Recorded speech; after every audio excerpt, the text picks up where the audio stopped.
এই ভোটের মাধ্যমে জনগণের রায়ে আশা করি আগামীতে আমরা ইনশাআল্লাহ তারেক রহমান প্রধানমন্ত্রী হবে এই দেশে।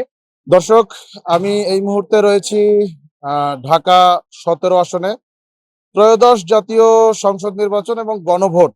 এই গণভোটে সারা দেশের আলোচিত যে আসনগুলো আছে তার মধ্যে বলতে গেলে প্রধান আলোচিত আসন কিন্তু এটি। কারণ দীর্ঘ প্রায় 20 বছর পর দেশে ফেরা বিএনপির বর্তমান চেয়ারম্যান তারেক রহমান কিন্তু এই আসনটিতেই প্রতিদ্বন্দ্বিতা করছেন।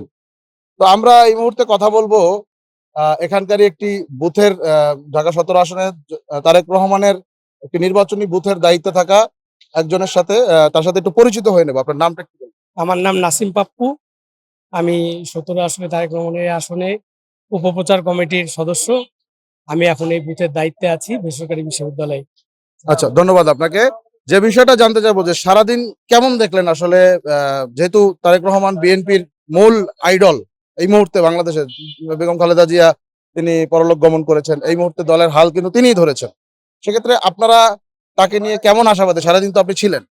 হ্যাঁ, আমরা অবশ্যই আশাবাদী। দীর্ঘ 17 বছর পর আপনারা দেখেছেন বা দেখছেন যে একটা ঈদের উৎসব চলছে আমাদের ভিতরে, এবং 17 বছর পর মানুষের যে ভোট দেওয়ার যে আগ্রহ সেটি দেখেছেন যে কিভাবে ভোট দিতে যাচ্ছে উৎসবমুখর পরিবেশে। দু একটা অনাকাঙ্ক্ষিত ছাড়া আমরা মনে করি ভোটটা ভালো হচ্ছে, এবং এই ভোটের মাধ্যমে আপনারা দেখছেন এবং আপনাদের মাধ্যমে দেশবাসী দেখছে। এই ভোটের মাধ্যমে জনগণের রায়ে আশা করি আগামীতে আমরা ইনশাআল্লাহ তারেক রহমান প্রধানমন্ত্রী হবে এই দেশে। আপনারা বিগত দিন শহীদ প্রেসিডেন্ট জিয়াউর রহমানের শাসনামল দেখেছেন, আপনারা আমাদের মরহুমা বেগম খালেদা জিয়ার শাসনামল দেখেছেন। সো এই উত্তরসূরি হচ্ছে জনাব তারেক রহমান, বিএনপির চেয়ারম্যান।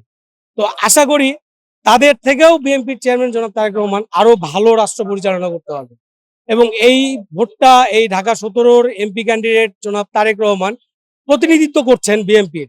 কিন্তু আমরা মনে করি, আমি মনে করি, বা আমরা এই বিএনপির যারা কর্মী আছি, আমরা মনে করি পুরো বাংলাদেশের 300 আসনের এমপি প্রার্থী আমাদের মরহুমা বেগম খালেদা জিয়া।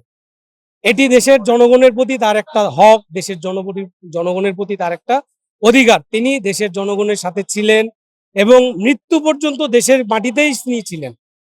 তাকে অনেক প্রলোভন দেখিয়েছেন, তাকে অনেক বিগত সরকার অনেক প্রলোভন দিয়েছেন, অনেক ইয়া করেছেন যে আপনি দেশের বাইরে চলে যান, আপনি মুচলেকা দেন, আপনি ভালো থাকবেন। কিন্তু তার কথা কিন্তু একটিই ছিল, আমার শেষ ঠিকানা এটা, আমার প্রথম ঠিকানা বাংলাদেশ। তাই আমরা যেহেতু বিগত দিন জিয়াউর রহমানের শাসনামল দেখেছি, আমরা ম্যাডাম খালেদা জিয়ার শাসনামল দেখেছি, তো আমরা যেহেতু বিএনপি শাসনামল দেখেছি, আপনারা ভবিষ্যতে এবং প্রত্যেকটা বার যখন দেশের গণতন্ত্র হারিয়ে যায়, তখন এই গণতন্ত্র পুনরুদ্ধার কিন্তু এই বিএনপি দ্বারাই সম্ভব হয়েছে। এটা দেশবাসী জানে, সবাই জানে, আপনারা মিডিয়া কর্মীরাও জানেন যে যখনই বাংলাদেশ তলানিতে চলে যাচ্ছিল তখনই কেউ না কেউ বিএনপির হাল ধরেছে। এবং সেক্ষেত্রে আজকে সারাদিন যা দেখলেন তাতে কি মনে করেন যে বেগম খালেদা জিয়া, মরহুমা বেগম খালেদা জিয়ার যে আকাঙ্ক্ষা ছিল সেটা কি বাস্তবায়িত হতে যাচ্ছে? কি সংবাদ পাচ্ছি? ইনশাআল্লাহ আমরা আশাবাদী, এবং 100% আশাবাদী, শতভাগ নিশ্চিত যে দেশের জনগণ আমাদের নেত্রী বেগম খালেদা জিয়াকে ফিরিয়ে দেন নাই, এখনো যতটুকু সময় আছে ইনশাআল্লাহ দেবেন না, এবং ভবিষ্যতেও আমাদের দেশ নেত্রী বেগম খালেদা জিয়াকে এই দেশের জনগণ কখনো ফিরিয়ে দিবেন না। ধন্যবাদ আপনাকে। অগ্রযাত্রা প্রতিদিন নির্ভীক প্রত্যয়ে উজ্জীবিত।